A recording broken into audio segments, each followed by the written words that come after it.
Hello friends, basic education channel में आपका स्वागत है। मैं हूं न्यू। तो चलिए आज की क्लास स्टार्ट करते हैं। सबसे पहले कल आपसे जो क्वेश्चन पूछा गया था उसका आंसर देख लेते हैं, ठीक है, कि क्या होगा।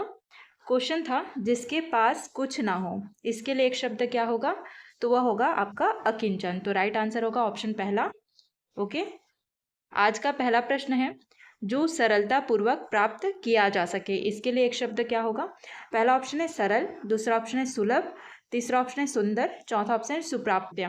तो जो सरलता पूर्वक प्राप्त किया जा सकता है इसके लिए एक शब्द यूज होता है, तो वह है आपका सुलभ।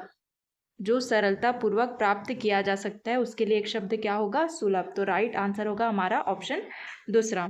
अगला प्रश्न है पृष्ठव्य किस वाक्यांश के लिए प्रयोग किया जाता है।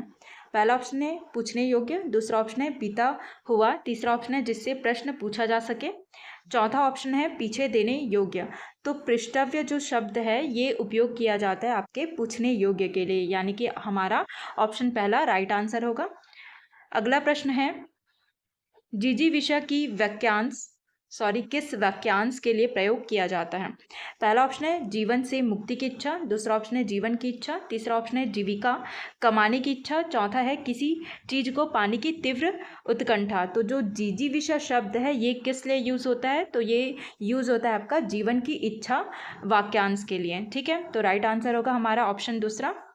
अगला प्रश्न है ईश्वर को न मानने वाला व्यक्ति, इसके लिए एक शब्द कौन सा यूज होता है, ठीक है।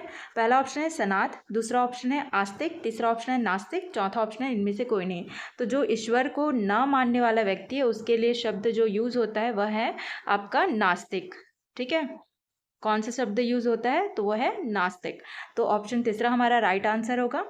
अगला प्रश्न है जो किसी का हित चाहता हो, इसके लिए कौन सा एक शब्द यूज होता है। पहला ऑप्शन है हितकारी, दूसरा ऑप्शन है अहितकारी, तीसरा ऑप्शन है हितैषी, चौथा ऑप्शन है हितभाषी। तो जो किसी का हित चाहता हो उसके लिए एक शब्द क्या हो जाएगा, तो वह होगा आपका हितैषी, ठीक है। तो ऑप्शन तीसरा हमारा राइट आंसर होगा। अगला प्रश्न है जानने की इच्छा रखने वाला। पहला ऑप्शन है विज्ञ, दूसरा ऑप्शन है जिज्ञासु, तीसरा ऑप्शन है ज्ञानी, चौथा ऑप्शन है ऋषि। तो जानने की इच्छा रखने वाला, इसके लिए एक शब्द हो जाएगा आपका जिज्ञासु। जानने की इच्छा रखने वाला एक शब्द होगा जिज्ञासु। तो ऑप्शन दूसरा हमारा राइट आंसर हो जाएगा। अगला प्रश्न है जिसका भोजन दूध ही होता है। पहला ऑप्शन है शाकाहारी, दूसरा ऑप्शन है द्रव्याहारी, तीसरा ऑप्शन है दुग्धाहारी, चौथा ऑप्शन है मांसाहारी।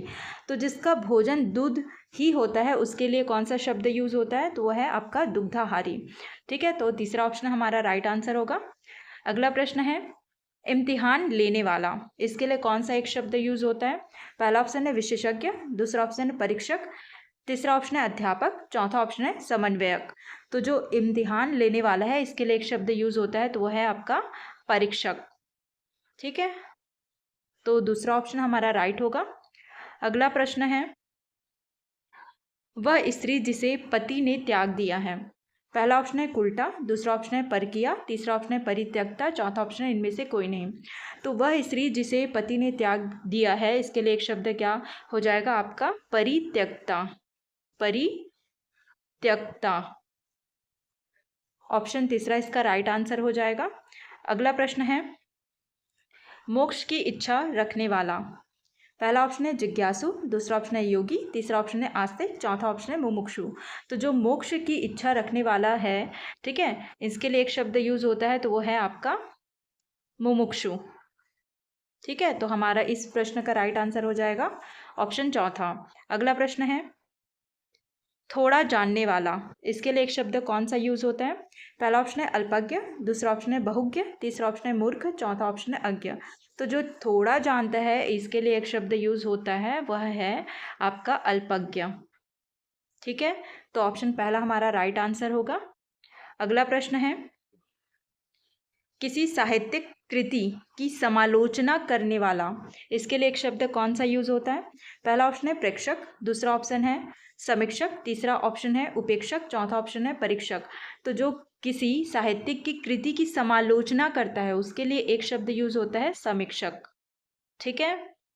तो राइट आंसर क्या होगा हमारा? ऑप्शन दूसरा हो जाएगा। ओके, अगला प्रश्न है, समुद्र में लगने वाली आग, इसके लिए कौन सा एक शब्द यूज होता है? पहला ऑप्शन है दावानल, दूसरा ऑप्शन है जठराग्नि, तीसरा ऑप्शन है जलप्रपात, चौथा ऑप्शन है बड़वाग्नि। तो समुद्र में लगने वाली आग, इसके लिए एक शब्द यूज होता है, तो वह है बड़वाग्नि। ठीक है, तो ऑप्शन चौथा हमारा राइट आंसर हो जाएगा। अगला प्रश्न है, कष्ट से संपन्न होने वाला। पहला ऑप्शन है कष्टकारी, दूसरा ऑप्शन है कष्टप्रद, तीसरा ऑप्शन है कष्ट साध्य, चौथा ऑप्शन है इनमें से कोई नहीं। तो कष्ट से संपन्न होने वाला, इसके लिए एक शब्द कौन सा यूज होता है? तो वह है आपका कष्ट साध्य। ठीक है, तो ऑप्शन तीसरा हमारा राइट आंसर हो जाएगा। अगला प्रश्न है, जो किए गए उपकार को मानता है। पहला ऑप्शन है कृतज्ञ, दूसरा ऑप्शन है कृपा पात्र, तीसरा ऑप्शन है उपकारी, चौथा ऑप्शन है सुपात्र।